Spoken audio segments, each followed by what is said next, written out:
baby. Oh, this is so exciting. It's like Christmas. There was somebody said this. Like, there was a tweet the other day that I saw that was like, every time there's a new like WoW expansion or new like thing, it's like Christmas come early. And I really feel that. Like, it does feel like that a little bit. When things happen, it feels like there's like something new and exciting, and you're kind of like, oh, I can't wait. 50,000 people on Twitch. Oh, I see. It's going through all the. Oh, dude, it's going through all the expansions. Wrath. I didn't realise. Oh, interesting. Did you notice here down at the bottom? You probably won't see it on stream, but it's like up here. You might see like they're going through the expansions. There's the WoW one. They're going through tiers and everything. Gilneas was dope. God, I remember Kata so well. Firelands, what a raid. Deepholm. Now this was there's an interesting take on everything. Oh, to Mop. Oh, this is memories as well. Playing Monk. Some really good memories. I did a lot of like dungeons in Mop. I remember. I leveled my Shaman in Mop as well. As enhanced, and then played a lot of Ellie in Mop. That was really fun. Start making content in Mop. So my first video came out in 5.3. The art and music will always be good. Yeah, very true. It's a bit of WoD. First time I got high rated in WoD. Also my favorite music expansion.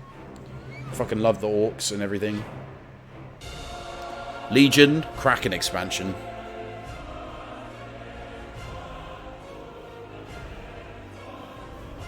Look at Tyralion's face. The quality on that. Let's get rid of this stuff as well.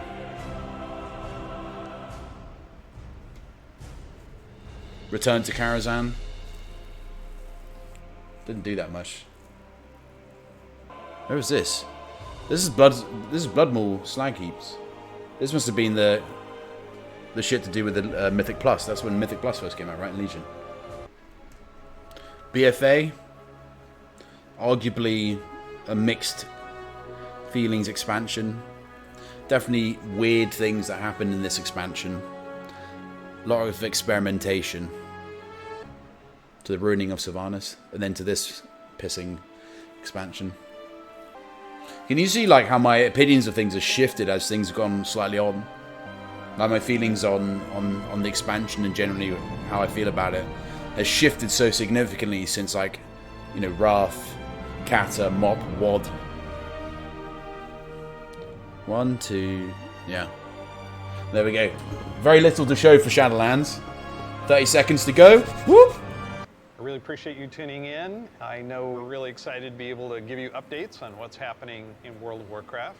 But first, I want to thank our community for all the feedback you've given us this year, and especially our community council. You've helped shape and influence the updates that we've done recently and what you're going to see in the upcoming year. I mean, really, for Shadowlands in particular, the story of the last 9 months or so of this expansion is all about the community, and it's shaped by what we've been hearing from them and us realizing as a team that we just collectively needed to do a better job.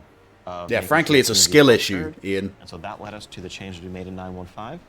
Pretty significant controversial change for this. Yeah, cross-faction play coming in 9.25. Which is on our public test realm now as a big centerpiece. Cross-faction. Yep. You're breaking with a 17-year tradition. Yeah, it's something. It was not an easily made decision by any means, you know. And I think this is another one of those areas where really we try to take to heart community feedback and requests and ask ourselves as a team whether there's a way to accommodate such an earnestly held desire and still feel like we're being true to the roots of the game.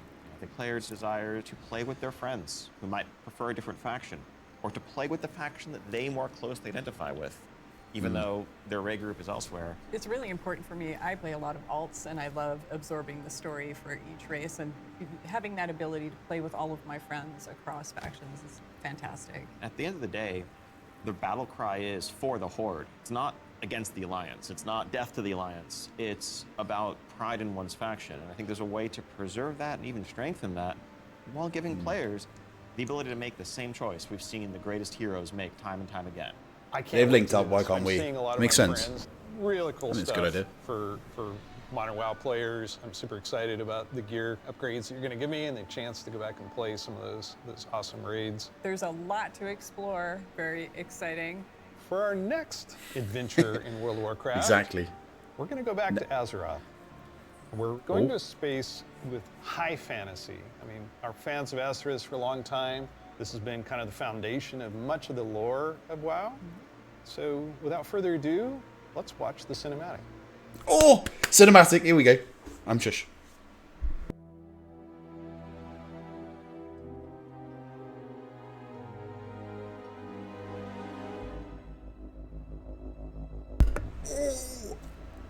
I can't. I have to unmute.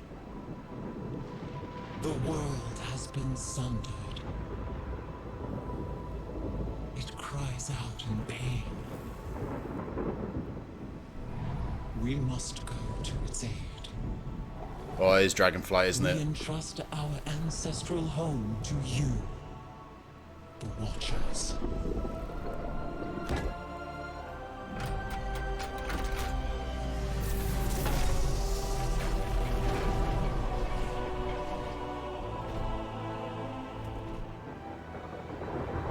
Let the land slumber, hidden even from our own eyes. You will feel our return in the waking of the land. Then, you must light the beacon of Tearhold, lest the path home be lost to us forever. Dog's bark.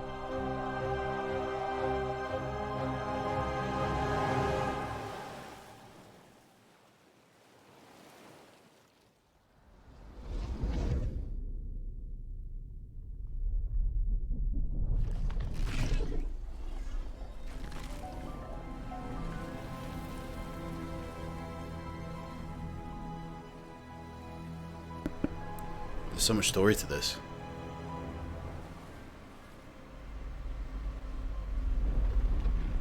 Oh, it is Dragonflight. It literally says it on the thing.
These cinematics are beyond gorgeous.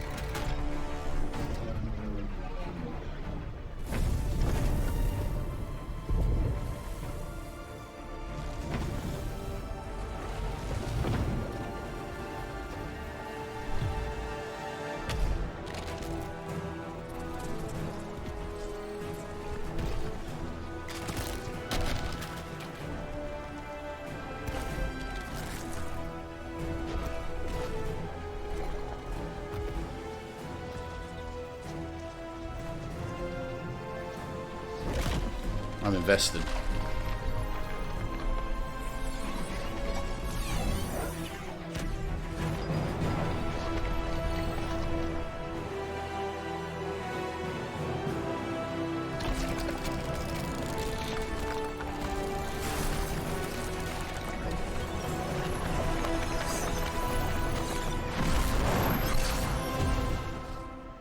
No! The Watcher, no.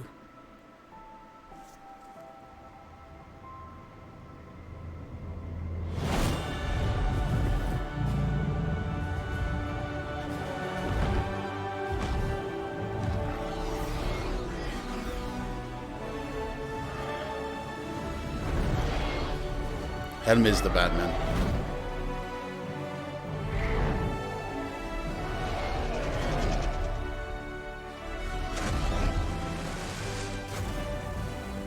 looks world cool. is healing.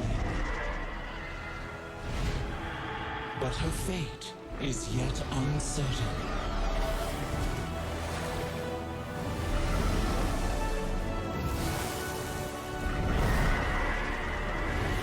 Together, we shall be Azeroth's protectors once again.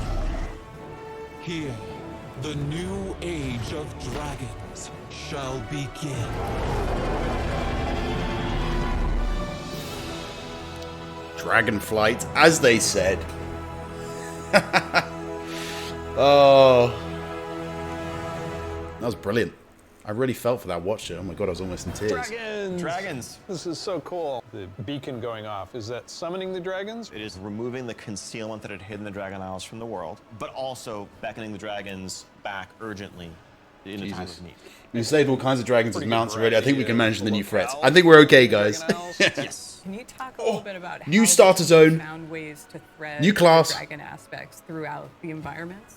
The Dragon Isles are a place that is lush and primal, bursting with elemental energy. As Azeroth herself reawakens, those primal forces are expressed throughout the environment, whether it's magma activity, volcanic activity, whether it's the icy wastes of the Azure Span. And each one of those has a connection to a Dragonflight that we've seen before. So first off, yes, we have an all-new playable race, the Drakthyr race. Yeah. Oh, This new is race! A Draken, draconic race, but dragons in Warcraft have the ability to take on a humanoid form. What classes can they be? They have New race. unique abilities as literally a dragon. That doesn't quite fit any of our existing classes. And so what we're doing is this is not just a new race, but it's also a new class. You know, adding a Oh new my race days. to World of Warcraft, and not just an allied race, is something that we don't do lightly. But telling this expansion I know. story so focused around dragons felt like the perfect time. We can be fucking dragons, If you were a guys. Drakthyr, you will be the Evoker class. Drakthyr can only be Evokers. Evokers can only be Drakthyr. Okay, And the Evokers, they reason call why that. only a Drakthyr could be an Evoker is that an Evoker is really combining the ability to call upon the magic of the different aspects with the unique physical gifts that a Drakthyr has. The ability to actually take flight and do an Onyxia-style strafing deep breath over the battlefield, land on the other side. That sounds Evoker amazing. has two specializations. They're a hybrid of either ranged DPS or healer. And they wear male armor. Yes! We figured, Yes! you know, with the Male new armor, class ranged DPS, let's expansions go! over the years, we have enough melee. We don't need more of those. Yes. And also, probably don't need any more leather wearers. The raid leaders are going to love you for that. Exactly. This is definitely a hero class. And so that means that, you know, like the Death Knights before them or Demon Hunters, they will be starting level 58. And then they're going to have a new starter zone. So they're going to have a slightly different journey into the Dragon Isles as opposed to the rest of us that are sailing there from Let's other fucking parts go. of Azeroth.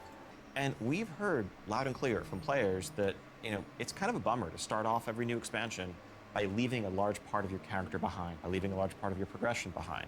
So this time around, what we're doing is really pouring all of our energy into permanent revamps, overhauls, and improvements to World of Warcraft's core systems. Things like our progression systems, in this case, our talent system, is something that we want to completely revamp. I think seeing a new generation of players play with those talents and work through those talent trees really underscored some of the things that, frankly, we lost when we is shifted good. to the Mists of Pandaria style talents and beyond. And so the new talent system avoids directly pitting player power throughput choices directly against those sort of utility hybrid choices. New talent We know that system. there's always a right outcome there. And we also understand that, you know, there's a lot of strength in the flexibility of the modern talent system to let players customize their talents for a particular encounter or for dungeons versus PvP, and we don't want to lose any of that. We've made a lot of incremental changes and additions over the years, but really this is a revamp. Love This is it. an overhaul. And so we're excited to really modernize the look and feel while staying true to the origins of World of Warcraft. We love You know, At the this. same time, we're not looking to take away the Time to reinvent the power wheel. user customization there. Add-ons are still there if you want them, but we want a much better default out-of-the-box experience for all players, new and old alike. And can I reduce elements, remove elements, if I want to explore the world and see the beauty of Okay, I Azeroth? see this. When it comes to That's specific nice. elements, as much as possible, we want to let players choose what to show and what to hide. They've really, so like, that they overhauled can control everything. it themselves. I think we left out one thing, though. You can be a Drakthyr, go to Dragon Isles. Can I have a dragon? What's the fantasy of dragons, if not soaring over the lands? And so we're really excited to introduce a feature that we're calling dragon riding. It's dynamic, with everything from momentum to dive bombs, the ability to just sort of build that speed up Oh my and feel days. the world rushing past you in a way that should be much more exciting than traditional flight that we've made available in the past, but that's also available for players through a customizable dragon mount right from the start. So this is a skill you learn over time, right, to become an awesome dragon rider?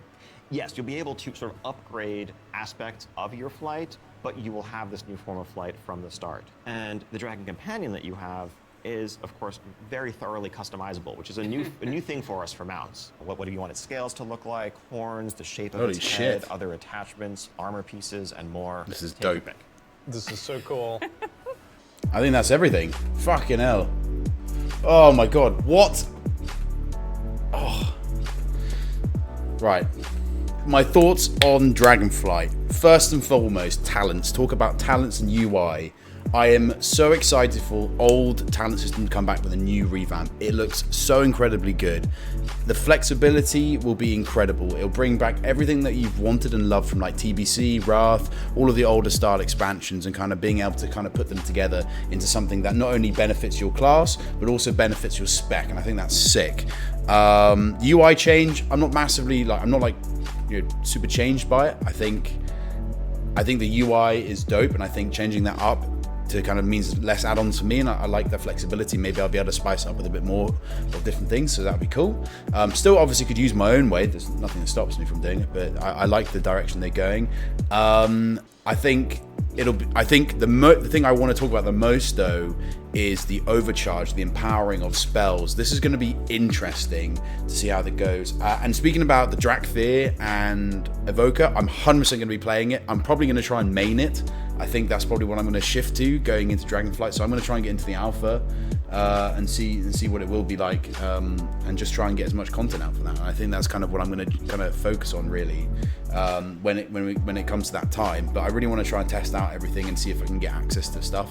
I think it's going to be sick. PvP is going to be interesting. New healer is going to be dope, and the new DPS. I think this is just going to be quality. I'm really looking forward to it.